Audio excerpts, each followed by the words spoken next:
Good morning, afternoon, evening, ladies and gentlemen. I'm George Moss again here at allpointstv.com, and we are very glad to see you again here at 2 o'clock in the afternoon on a Monday, one day after Veterans Day.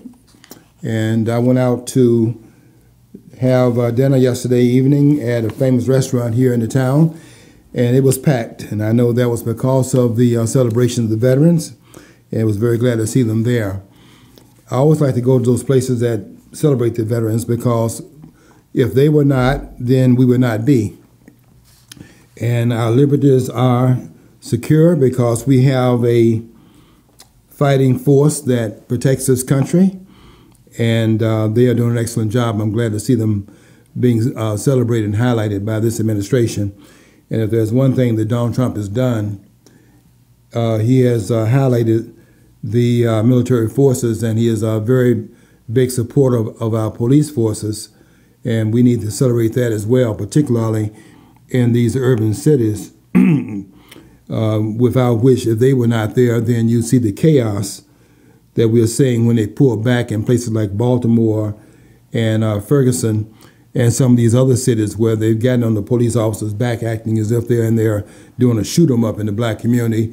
Many of these stories are being made up by the activists that want to have another complaint as if the country is saturated with racism and that racism is stopping the advancement of blacks in this country, as if we're living back in our grandparents' day. I'd like to say this, though. I mean, they always criticize police, and I have issues with the cops, too, myself, and I mean, I don't want to go into it too much here, but they always criticize the cops when they shoot somebody, but they don't talk to each other about shooting each other in the cities they live in. So, I mean, okay, you look at the body count for a cop killing a citizen, and as bad enough as it is, it's insignificant compared to what they do to each other during this, blacks are doing to blacks in black settings, blacks, or largely black areas. So why don't they address that? Yeah, and we haven't seen Sharpton in Chicago yet, have we?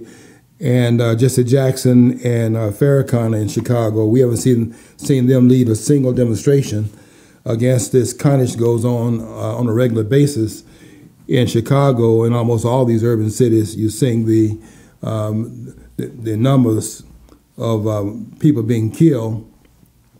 It's not the police doing the shooting either. It's the blacks out there shooting each other, and nothing is said about it because that's not where the money is. If there was money in protesting that, you see them ganging up in these cities and going in there to make a case, but there's no money to be made in it, and that's why you don't see any protests around it.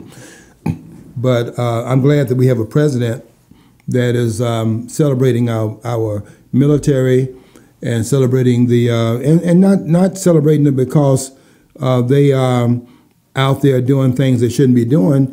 You have to have that's the very purpose of government, to have a police force that would maintain civility in society, and those that are not doing it, we need to condemn those and get them prosecuted. But we can't throw the baby out with the bathwater and acting like that's all the police. And this president is a supporter of the police department around the nation, as he should, and our military needs to be celebrated also. And this the Veterans Day that they had yesterday was one of the most outstanding that I've seen. And that restaurant last night that I was at was full of, I told my wife, I said, look at all the people that's in here. And we were trying to figure out, first of all, why are there so many persons at this restaurant? But then we thought about the fact that yesterday was November the 11th, and that was and Veterans Day. And I was glad to see people with their families. Some of the old oldsters that were there that had fought in, I would imagine it would have been World War II. I cannot imagine a lot of person would be around in 1917 when we got involved in World War I. That it started in 1914. Our role was 1917 to the conclusion of the war the following year. But I just think we have to appreciate those who have put their lives on the line for the freedoms that are enjoyed by this country. I mean, we set government up to secure our freedom And if we don't celebrate those who are putting themselves between harm and us, and we don't celebrate that, then we are non-appreciative of the role that's being played by the military and also by the police department. I celebrate the police because I know what the communities would look like without them. And that does not mean I endorse anything they're doing out here that they should not be doing. But that's a very few in number that go out here and violate the code of ethics that are peculiar to their profession. And I don't think that is the majority by any stretch of the imagination. Most of them are trying to do their job. And what they really want to do is at the end of their shift, they want to go back to their families and pick up where they left off before they left their homes. They're not out there to shoot people down who are not doing anything. And we need to get off that line of thought right now as far as making a case against all police, because all police are not out there doing that. And I have to say this also, a lot of this noise we're making a lot of this noise because we're making this racial narrative up. Michael Brown never had, they walk around, hands up, don't shoot. And Michael Brown never had his hands up. And Michael Brown never submitted to the authority of that police officer who was out there in the street in Ferguson. And that's why he lost his life. It wasn't because of the impropriety of the police department. It was because of Michael Brown's aggression. If you're going to start to set an organization up, Black Lives Matter, around Michael Brown, you're doing that over a guy who is nothing but a hoodlum. And I'm here to tell you that in case you don't know it. Same thing can be said about, all these, the one that the President Obama was going to make his son, and was said that he could have been his son. They're going to start a row over that and make it like racism killed him. Racism was the reason why he lost his life, only to find out that the person that was involved in his life being lost wasn't white, although the press tried to make it another racial situation, only to find out that the person that was involved in that incident was in fact Hispanic. So everything's about race now, and the president's racist. That's the language. All you hear is President Trump. Here's an article I brought to the studio. Backlash after Trump assails 3 black female reporters, and now they got that as racism. He was assailing the behavior of Abby Phillips, April Ryan, and Lamicha Alexander. And because they're black women, I guess if they do things that are outside of the boundaries, then you're not supposed to say anything to them. If you say anything to them, then you're racist. Nobody talked about how he jammed up Jim Acosta. Was that racism? Well, they made they made a case of that being racist because they said he was Cuban. John. They said that Jim Acosta, he's born, he's an American citizen, right? They said his background was Cuban, so therefore. You saw the video, right? Did you see the video? Yeah, I saw. So if somebody criticizes you and you come back at them, no matter what, even if you don't know their background, you're just responding to what they said about you. That's racist. So that basically shuts off all possible dialogue for everybody. Yeah, it does shut the dialogue down. But I mean, because how do you have a conversation if you are making an accusation, the person that you accuse the person of racism? So that's the end of that discussion, because what's there to be said on the other end in the aftermath of that? So Acosta, now I don't. Those persons that saw it on the video, CNN was trying to say that the video had been doctored. So my question is, those of us who saw it live, and I was one of the ones who saw it live, what is to be said about those of us who our eyes were lying before the tape was made? Because the same thing was in that tape. We saw it when it was played on when it was running without the tape. We saw it as it was playing out in real time. The lady, and I felt sorry for her.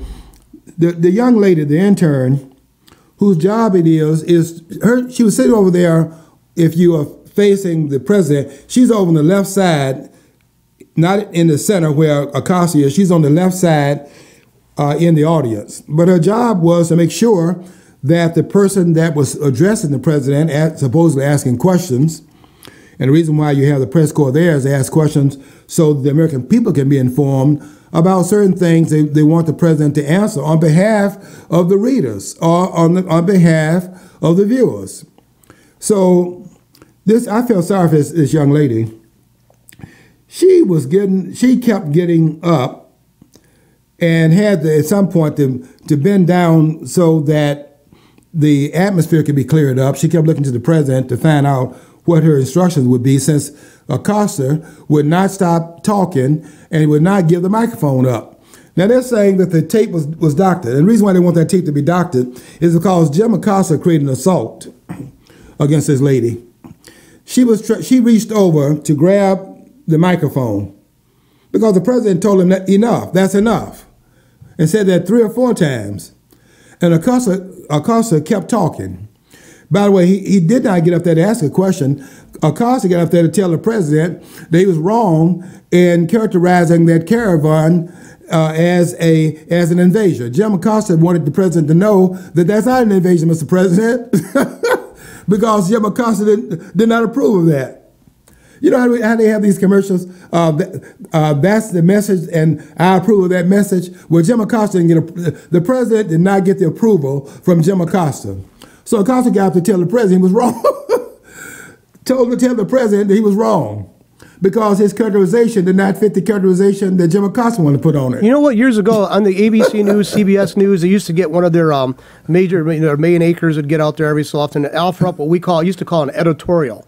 And they used to, say what they disagreed about the policies of the president or whatever. That's what it should be. See, whatever they do now, those passed off as being the news. Well, why don't they just offer it up and put a genuine label on it and say it's an editorial? Now, they might be valid. Okay, fine. Open up. But they do not want to have any kind of dialogue. They just want to shut down anybody who disagrees with them. They want to humiliate anybody who disagrees with them. They want to, and then they just understand that people are going to disagree, even if they make a good case. They're not going, and I'm not saying that in the case of Costa, I don't, but the press has totally forgotten what the press is supposed to be there for, and that's just to cover the facts, cover the events, and let it stand as it is. They've abandoned that long ago.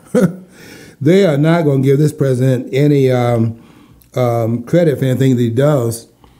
They're just not going to allow him to go forward without opposition. And the press, quite frankly, is part of the resistance. In fact, they're leading the resistance along with the Democratic Party. They intend to put an impediment over everything this president intends to do. They don't intend to give this president his support. For example, in MAGA, Make America Great Again, the MAGA, Make America Great Again. Since you cannot come out and say that you do not want that to happen, then you got to find a reason why you can't support the president's agenda in terms of making America great again, which the president is in fact doing that. So they have to come out here with another claim that they're not against making America great again. They're against the president because he's racist. And he became racist, by the way, when he won the election in November 2016. Once he won the election and defeated Hillary Clinton, who was, by the way, not racist, although she keeps making these racial comments about all blacks, look alike. Nobody raised an eyebrow about that because she got the D behind her name, so that's not racist because she's a member of the Democratic Party. And Donald Trump is racist because he got an R behind his name, and that's because he's not a member of the Democratic Party, he's a Republican. And only Republicans today can be racist now. There are no Democrats, the party of the Ku Klux Klan, the party of George Wallace, the party of Ross Barnett, Orville Forbes, the party of Byrd, Robert Byrd, who was a Kleagle in the Ku Klux Klan up until the age of 46. He never got out of the Klan until half his life was over. Since he died at 92, at 46 he lived half his life. He was still a Kleagle in the Ku Klux Klan and was a senator from West Virginia. And look at the fact that when he died, look at the eulogy by Bill Clinton and some of the others who were telling us that this was an affiliation he had as a member of the Klan during his youthful indiscretion. In other words, it's to be overlooked. Well, he was a youth then up until the age of 46 because he was a member of the Klan up until that time period, and there was a Kleagle in the Klan. So I'm just saying the double standard, right, in terms of how anything Donald Trump does, he's going to be called out for it. And this idea that it is racism for him to call out April Ryan, Abby Phillip, and Yamiche Alexander, that's racism because he called them on the carpet for their behavior. The fact of the matter is that if he had not done it, if he in fact had called out the excesses of Jim Acosta, and then there are excesses that are involved, that is engaged in by these three black female reporters, and he does not call that out, then that's racism. Because you're treating the blacks different than you're treating Jim Acosta. What Donald Trump is doing, and what they don't like about him, is that he doesn't take any prisoners. He calls out Jim Acosta, not because Jim Acosta is Cuban. They were saying, in one of the articles it said, he called out these three black women, and then he calls out Jim Acosta because he's Cuban, and even said they called another person because he was white. There was an article that actually said that. And so it's all about race, isn't it? Donald Trump is a racist. And they keep making that claim of the person who has a black woman, this is before he ran for president, that is living in Trump Tower because she was homeless, living in Trump Tower. When you remember the story, when they found her living in Trump Tower, they called Donald Trump up because here's a woman in a room and it's not being rented out, and this woman is costing money to the hotel because she's not paying the rent there. And then they're making up the beds and the sheets got to be washed and clean the room up. There's a cost involved in it. They called Donald Trump up. And he came there and got the woman's story. And she told him she was homeless. I think it's been 8 years now. She's been there 8 years. Ask her if she thinks Donald Trump is racist. Go get her. They're not interested in doing this, but go get her testimony and find out what she thinks about Donald Trump. Or ask some of those persons that knew Donald Trump before he became president what they thought about him. Ask Shaq O'Neal. Ask for his testimony about Trump. I don't know if you noticed in that video, in terms of Acosta, you probably didn't notice that what else was going on there because all the cameras was pretty much on Jim Acosta. But did anybody see that during that altercation, April Ryan stood up in the audience? Did anybody see that? The black reporter, one of the three black female reporters. And anybody see her standing up? She didn't have the microphone either. And it was Donald Trump telling her to sit down. He said, you rudely interrupted the person who was speaking after Acosta. And he had to tell her 3 or 4 times to sit down. And so when he said later on that out there right before he's getting on the helicopter to go to Europe, he was out there doing a press conference. He's accessible to the press. They don't deserve it. But he said that April Ryan is a loser. And she's very angry. Have you seen in those press conferences? All that's true. But you know what, though? I'm going to probably disagree with you on this. Okay. But I do think a president, I'm sorry, they should be respect both ways. But even though they come, if you're in an elected position, though, you have to probably have the understanding you're going to get blistering attacks, undeservedly or not. Okay, you're going to. I mean, they might not. They might just have a bad day and want to go off on you because you're available. So you basically got to take it, even though it's unfair. It's grossly unfair. But I think a lot of times he could probably.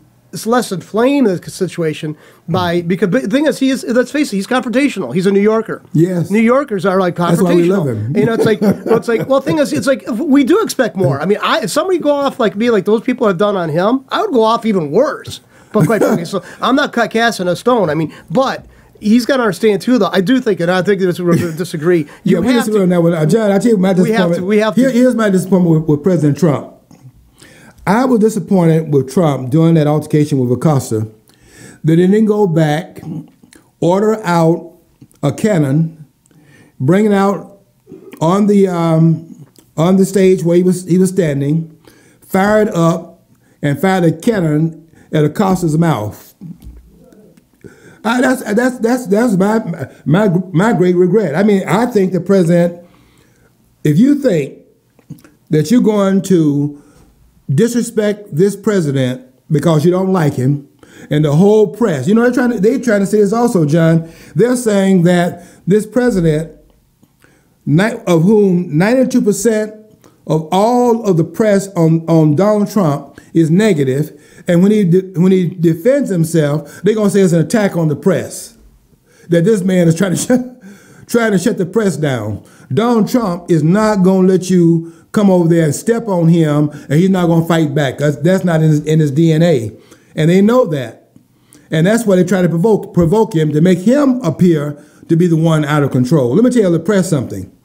The press has a responsibility of being in that room to ask questions of the president, to ferret out information they can then give to the American people because that's their job. Their role is not to confront the President of the United States and tell the President that he's wrong in what he's doing as President of the United States. That's not their role. Like I said, they should do an editorial. If they, Walter Cronkite did that, and several other ones. Eric Sevareid used to offer them. Do that. It's editorial. It's free. They are informed. Okay, they are informed. Years ago, they were more informed. But, they seem to be the journalists, nowadays the alleged journalists. But that's what they should do, is offer up an editorial. But that sort of should be couched in that terms, and some people could weigh it in on their thing. But the way they come across, they're the more authority than everybody else is, and they're teaching us, the truth. Well, look what they were doing there, John. Everyone that stood up attacked the president. That was not a press conference. Everybody that stood up in that audience was on the attack of this president. Because the liberal media does not like the fact that Donald Trump did the unforgivable. And what he did is that he defeated the liberal Hillary Rodham Clinton, and he became president, and they had predicted he had no shot. And he got in there, and they've been after him ever since he arrived in the Oval Office. And this man is not going to back down. And that's why those of us who are supporting Donald Trump, and I support Donald Trump, it does not mean that he's walking on water and that he can't do any wrong. I'm not making the claim that there are all policy that he engages in that I support, but I think the president is doing a job above the pale of what was done during the 8 years of Barack Obama that was going around the world apologizing for this country. This man went on an apology tour. I don't think he was in the office more than a month before he went on an apology tour. Well, they should be doing. Criticizing the country from outside the country. But Obama always came across like he was apologizing for these insensitive Americans. It wasn't the insensitive Americans that made policy. It was the people like him, the elite who were in power politically. And guess what? A lot of us had issues with over the past of what these politicians have done. We voiced it, we screamed it, we protested. They continued on to doing the same flawed policy, and then it bites us in the butt. And it doesn't bite them in the butt because they're ensconced away from the rest of it. They are separated from what they do to us. John, I don't, my position on politicians, and that's pretty much 100%.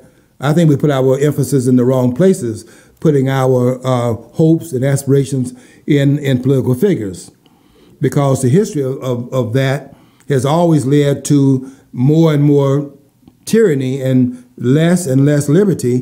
When you begin to empower politicians, you are in fact empowering men who are men and women now, men and women of force, and that's never a good thing, and never is going to have a good end if you give them more and more power over the destiny of your liberty and over the destiny of the country.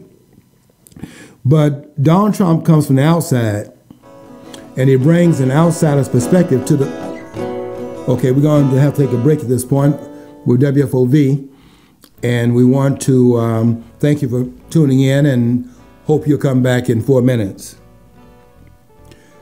We're going to go on what we're saying here. I just think that Donald Trump is a transformative president. Not that I think he's a great president, because I don't think that that politicians are intended to be, nor can they be great. All they can do is carry out their functions as the head of, in this case, the head of state. And to do that is just to follow the law. Do what the law entitles you to do. Follow the mandates in the second article of the Constitution that lays out the parameters of the behavior of the president. You can do those things.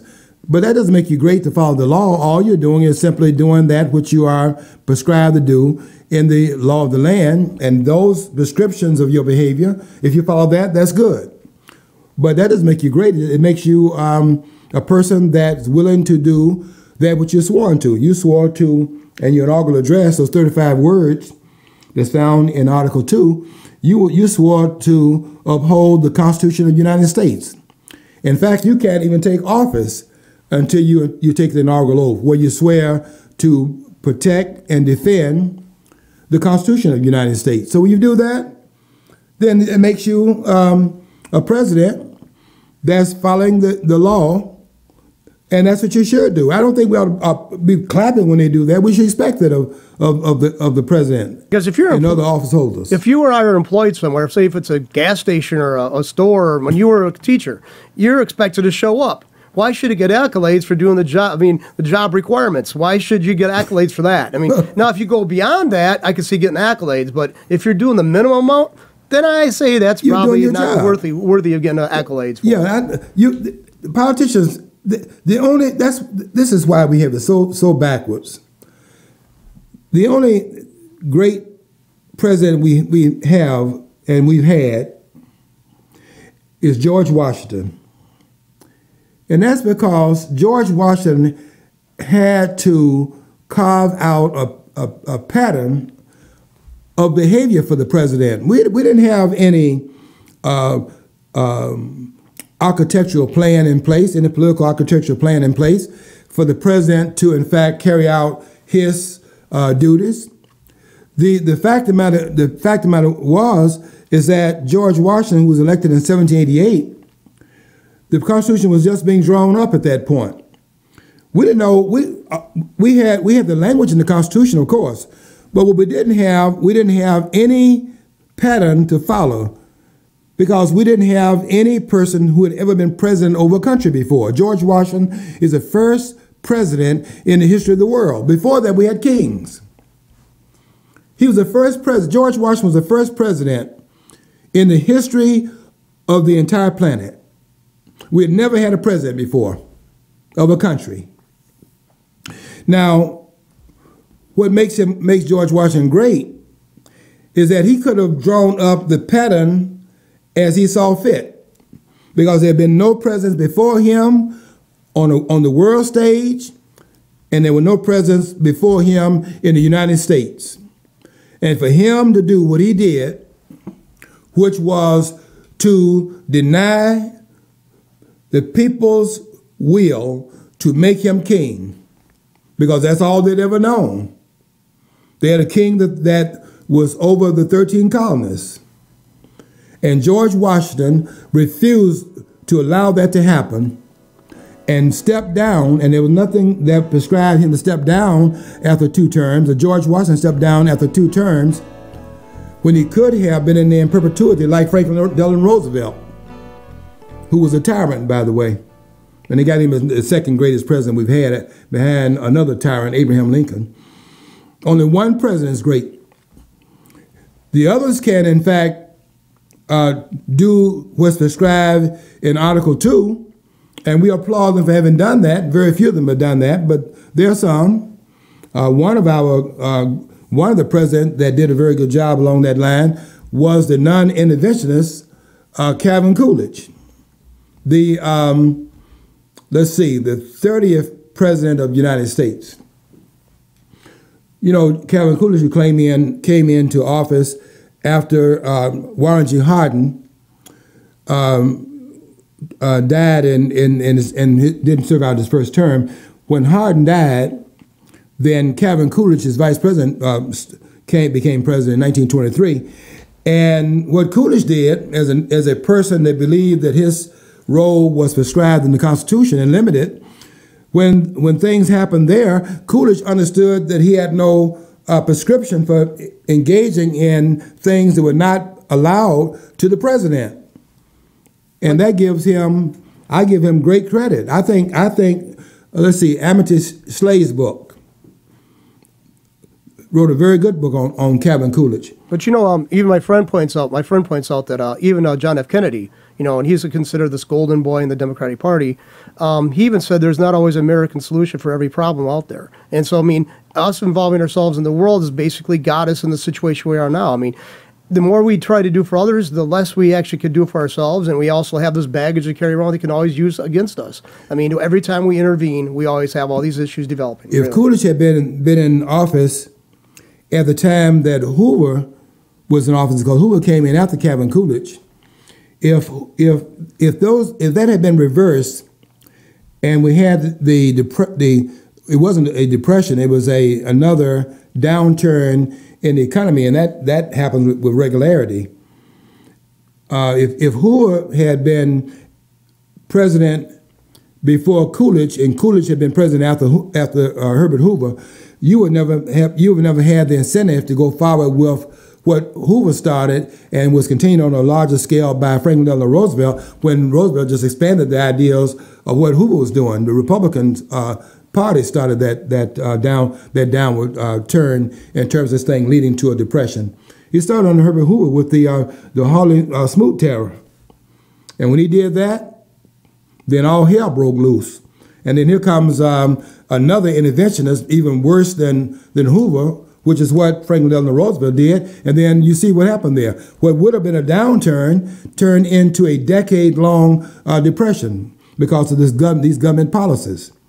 But they got him as the number 2 greatest president this country has produced. See, you meant to write something right the left would be incapable of. You're saying that a Republican did something that was devastating.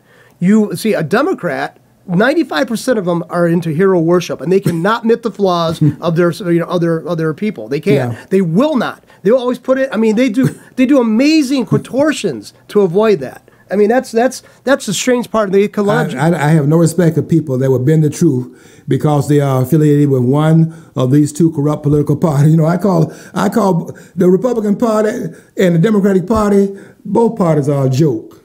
There are people thinking I'm a Republican. Give me a break. I would not disrespect my integrity to the extent of supporting either one of these two parties. Both parties these are politicians right in these two parties. And when you have politicians, you have a low bar. It doesn't matter what party they're in. Both parties are bad. And neither one should be entrusted with any of the fate of this country. And it was not even intended for them to be in control of the fate of this country. That's why the framers put in limited government. They want a small government. And they'd be horrified by what has evolved over time. And what we have right now, we have a government that has 2 million plus persons in it. This government you can't even regulate a government that large. Bureaucracy itself creates a crime. And they'll be shocked to find out how could what they started out with, where the enumerated powers in the Constitution, how did it become so mammoth when the powers were enumerated to the federal government? The states creating the federal government enumerated the powers. How did it become so humongous to have 2 million persons there? And that we have now a situation where the states don't have any power inside of a federal structure. The states' voice have been silenced in this country. They'd be stunned to find that out. But Donald Trump is a transformative president. He's not a great. Donald Trump cannot be great. Politicians cannot be great.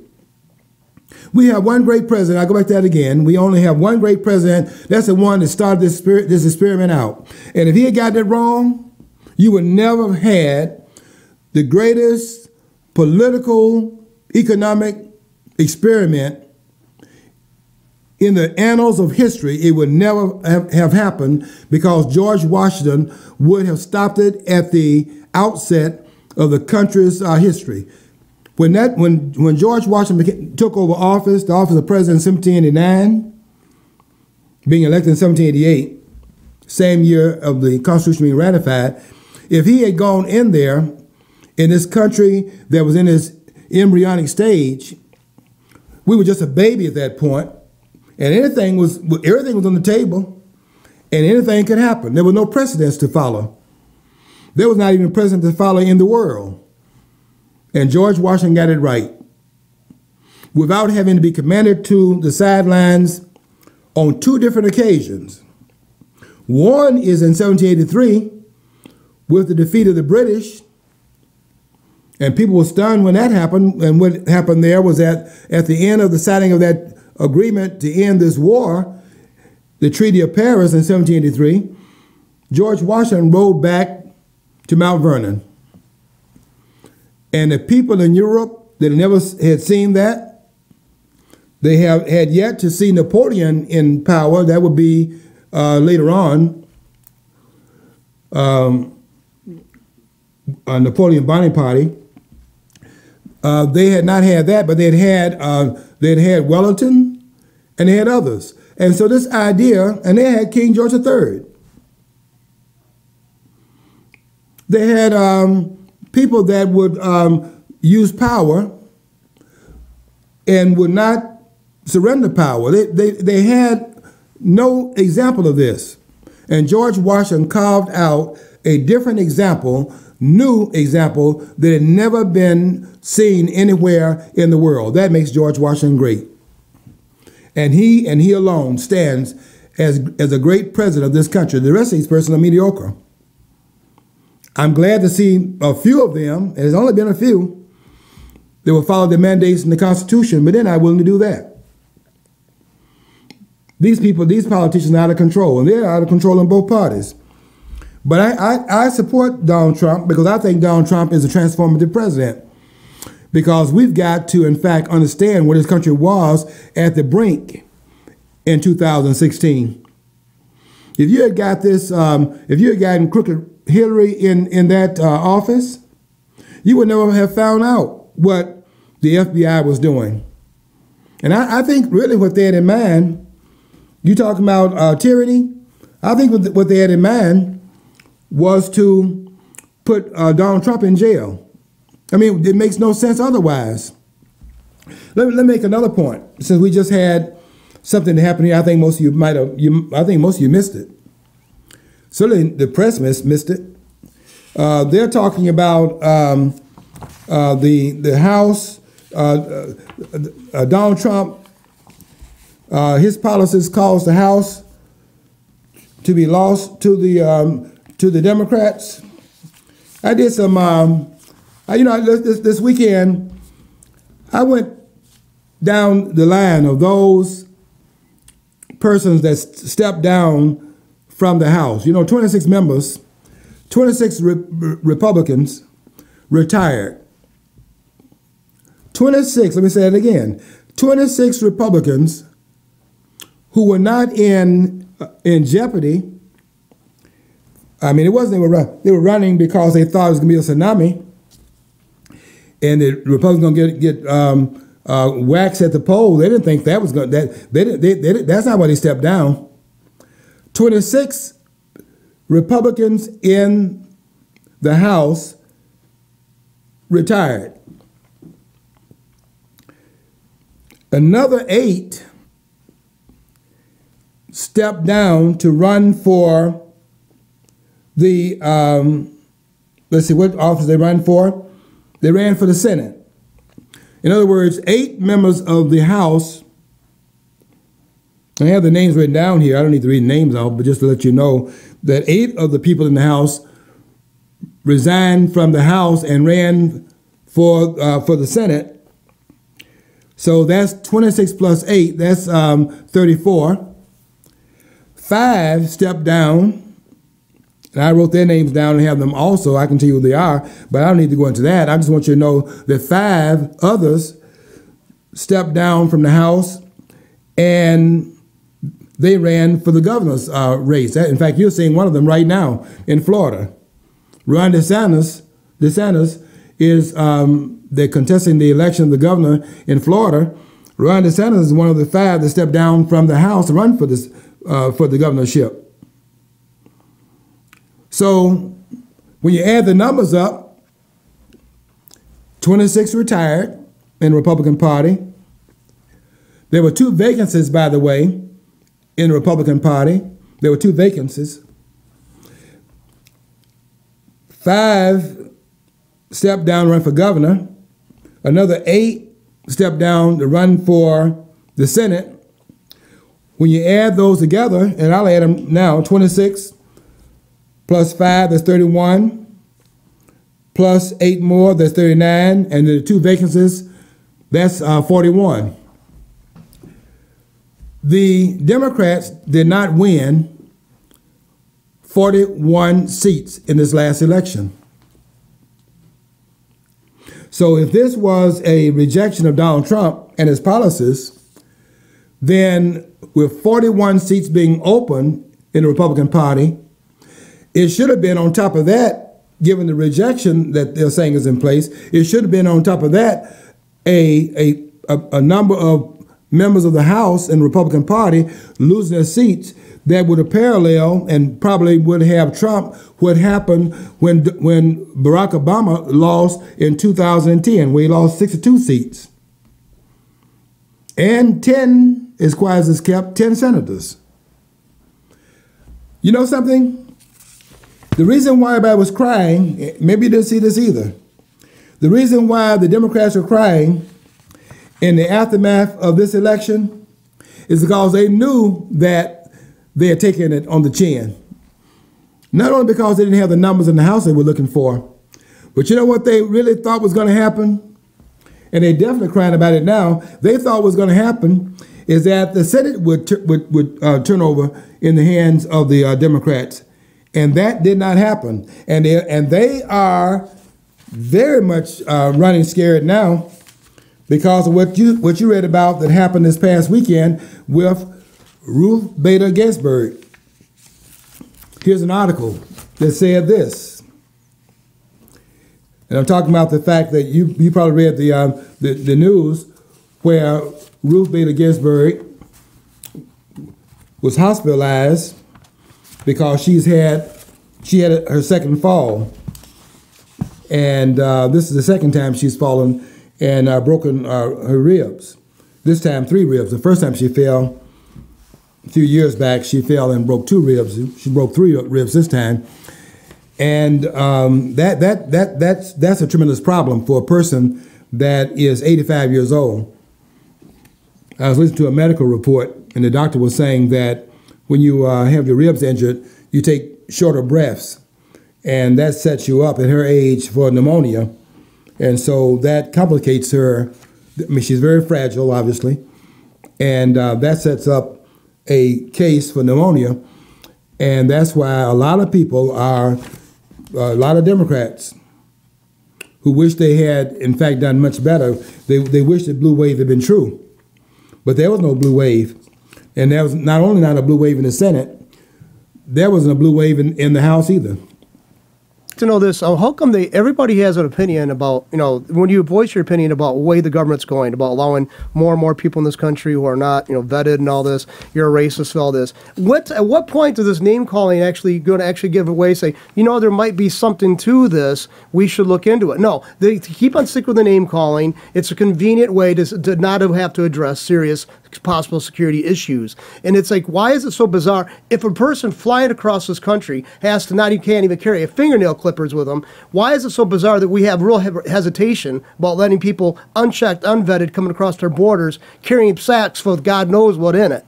plus having all kinds of diseases. Why is that such a bizarro, racist conspiracy to consider that these we should slow down this big rush and, let's see if they're really valid, there's any validity to their charges of, calls for asylum and all this. Why is that so bizarre? John, what do you think would be the response to those persons coming across the border without an invitation and not going through our port of entry if they were in fact coming here to vote Republican? What do you think would be the response? Oh yeah, they would. I was like, oh yeah, we got to stop it right now. You'd have Hillary coming out of crawling out of a wine bottle coming here to stop it. You're talking about the rule of law. You see, the law is if the law benefits the Democrats, then the law is not to be enforced. If the law does not benefit the Democrats, then the law must be enforced. And that's why they are talking about this is not an invasion. I guess unless they came here shooting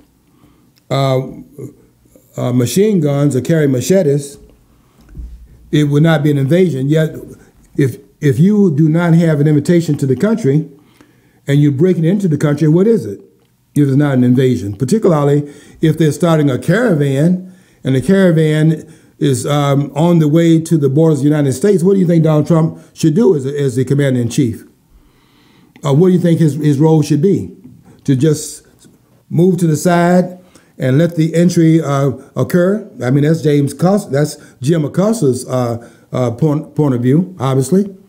He's lecturing the president that this is not an invasion. And the president told him, and I thought this was very appropriate, he said to Jim Acosta, he said, you let me run the country, and you run CNN, which if you do that job, maybe their ratings will go up. Now, that part got cut off, but that was the last part of what he said. And maybe if they would concentrate on doing a better job of reporting the news, rather than this fake news they're reporting, they would have better ratings, because CNN is going down. They were the first news, all day, all night newscast. They were first out the block. Ted Turner created something new, and now Fox is at the helm of that of cable news, because although Fox has its flaws, it does not have the flaws that MSNBC has, and it certainly doesn't do what fake news CNN does. My approach to we do interviews here with political candidates, we try to give them as much time so they could talk stuff. We don't try to ask embarrassing questions, but pretty much anything that they say could be grist for the mill later on. So basically, just let it roll. That's what politics. When you ask basic questions during an interview, you should do that, in my opinion, because guess what? There could be some revealing points that could be very revealing, down the road. But at CNN, basically doing the creative cuts and all that stuff, I don't like that. I don't like it because it is boring to watch an entire news broadcast and see, try to sift through it, see what is, usable gem-wise or whatever. But still, that's what should be done. And that's the problem with American people. They just want everything in a nutshell. They want it they want sound bites. And that's the thing is, we cater to that mentality, or did the press create that by selectively choosing? That's what I'd like to know. Yeah, and John, let's be honest here. The reason why the press is fighting Donald Trump, outside of the fact they have their own bias now, they have their political bias for sure. But really, what really agitates them more than anything else, and also the left, is that they're not used to having a Republican president, and I shouldn't say it that way, I should say a president in the Republican Party that, in fact, does not apologize to them. They keep on leveling one attack after another against Donald Trump, and Donald Trump keeps coming back and lambasting them in return. And they are not used to that, and they cannot stand the fact that they have a fighter here. Now, some people, I know what John said, that John has a problem with his demeanor. I understand that. The idea of be presidential. You could be very, I'm very, just say, Ms. Moss, you're too mean. That's what they said when I was principal. Well, I wasn't mean to the students coming to the school and going to class. I can tell you that. But those that were in that hallway, yeah, it's a different thing there. Those that wouldn't sit down, didn't want to sit down, didn't think they had to sit down. In my class, they had to sit down. And so the point is that Donald Trump can be that person. But you have to bring that out by the way that you're approaching this man. If you're in there in a press conference, as they were, this man answered 60 some odd questions. I think he answered 67 to 69 questions. And he stayed there for an hour and a half. In fact, Donald Trump, before he got in the helicopter on his way getting ready to go to Europe, Donald Trump was talking to the press out there before he boarded the helicopter. He didn't have any problem talking to the press. But when you ask questions like, let me get this name here. When you ask a question like the question asked by Abby Phillip asked the president, asked him, do you want to rein in Mueller? Because he had gotten rid of Jeff Sessions, right? So she asked him, do you want to rein in Jim Mueller? And Donald Trump told her, first of all, he said, what a stupid question. And now he is, in fact, there's backlash after Trump assails the black female reporters. He's, in fact, selling her because she's black. No, he's selling her because she has a stupid question. And it's stupid it's stupid at least on two levels. On one level, Donald Trump would be insane to interfere with Mueller's investigation. Because let Mueller, who, by the way, Mueller is trying to extend it so Donald Trump will intervene. You know why? Because Mueller doesn't have anything. And that's why Mueller is postponing coming out with a report. Because if he comes out with a report, $30-some million been spent, and there was no collusion. And you know what? If nothing comes out, and let's face it, I'm hopeful. I got a serious, strong sense of hope on that. But if it comes out, there's nothing in it. They should force a way of suing the Democratic Party for all the expenses to pay back to the American people. I agree with you on that, because it's a waste of taxpayers' money, and the Democrats know there's nothing to it, because the dossier that they paid for with the lawyer that's down there in Florida right now, John, that's the lawyer that did the dossier. He's down in Florida right now, and he went down there to say that we're not there to, in fact, have the votes counted. We're down there to win the election. They're down there to pull this defeat, to pull this victory out of the jaws of defeat, and to change the election outcome in terms of the governorship and also Nelson's election. That's what they're down there to do. And it's the same guy that wrote that dossier that got this investigation going against Donald Trump. But Donald Trump is not going to be the kind of person they want him to be, because they're not the people that they need to be to allow Donald Trump to be the person they keep talking about. They wish he would be this person. He's not going to be that person until the press cleans his act up.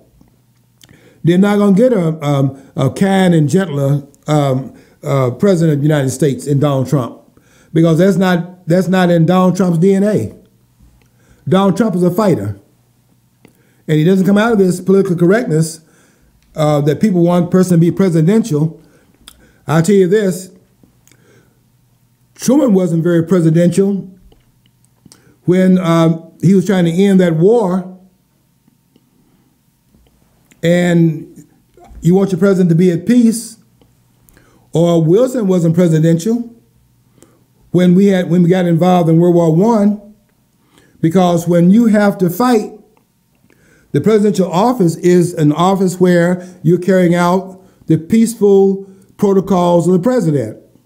But when that is no longer possible because there's been a paradigmatic shift, then you get another thing from the president, because he has a role to play that is not quote unquote presidential, although the commander-in-chief role is not presidential, it's military. And you get that particular aspect of the president. Donald Trump is not going to let anybody walk on him. And those of us that support Donald Trump love that about Donald Trump, because Donald Trump does not back down, and he doesn't care who he's talking to. And those three women, Yamiche Alexander, she asked the president said in one of his rallies, he said, "You're not supposed to say this word, and it's a bad word, but the word is national." He said, "But I'm a nationalist." Now, all of a sudden, Yamiche Alexander wants to make him a white nationalist. She stands up and she asks the president in this press conference, there are those, she don't name anybody, there are those, maybe she's speaking for herself, who say that your use of the word nationalist is a caveat that you threw out to those who are white nationalists in the United States. And Donald Trump called on that and told her, what a racist comment. And now he is, in fact, assailing a black female. He should have called out, because everybody knows that Donald Trump is a nationalist because he's not a globalist. To make America great again, you got to be a nationalist, because the globalists are trying to make the globe great. And we didn't elect Donald Trump to be the president of the globe. We elected Donald Trump to be the president of the United States, and that he's doing. And he is, in fact, making America great again. And I'm going to support him, because I think that we need a president like Donald Trump at this defining hour in our history. Okay, I got to get out of here. I didn't do everything I intended to do, but I did some of it, so I'll do the rest of it next time. Until next time, we want you to follow your dream, because if you don't follow your dream, you will never know what's on the other side of the rainbow.